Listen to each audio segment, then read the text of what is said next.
ito guys, ano to guys, ginataang tulingan guys. Igisa mo na yung kamatis at saka sibuyas. Ito guys, ginataang tulingan ako guys. Igisa mo na yung kamatis, sibuyas at saka sili. Tapos lagyan ng gata. Tapos yung tulingan guys, iprito muna natin.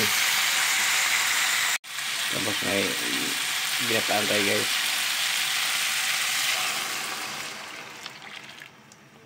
Maya ilagay natin yung pinirito natin na tulingan.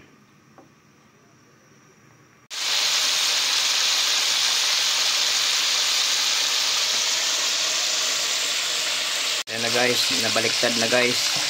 Tapos may konting talong guys. Ayan na guys, niluto na yung limang peraso guys. May dalawa pang ito guys.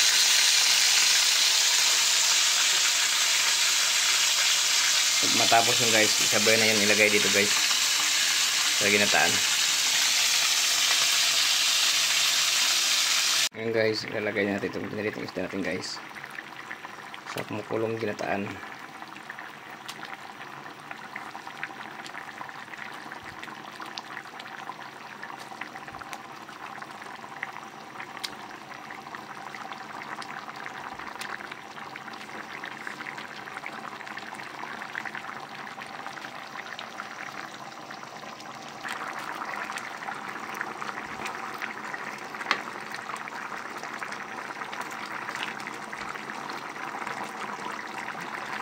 Guys, natuyo yun siya guys.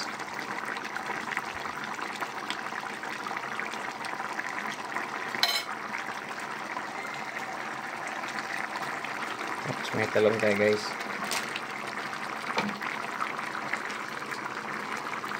Yari ang bahaw na to guys.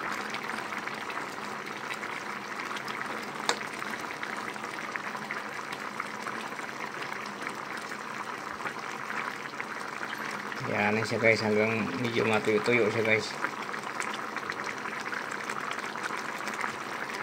Mantin guys, kasi may lagay kang asin sa kabitsin. Ito yung lasa guys. Maanghang guys.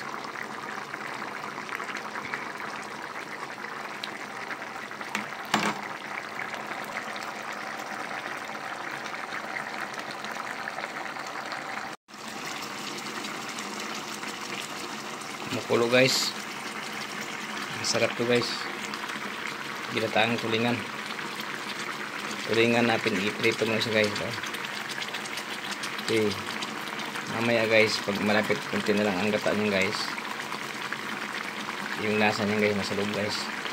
Para papasok sa loob yung lasa guys, kailangan medyo matuyo sa kunti para masaya yung palalab ko guys.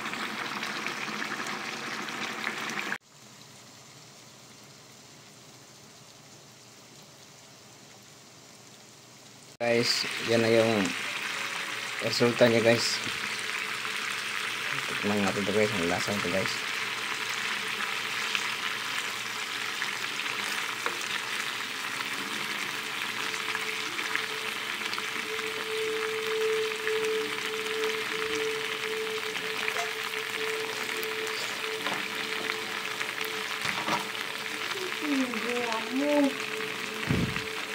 Dami guys.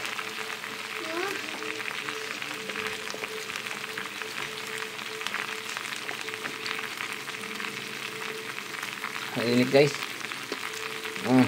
Subukan nyo guys, ganito guys. Sarap guys. Opo na guys. Ginataang tulingan. Tulingan guys.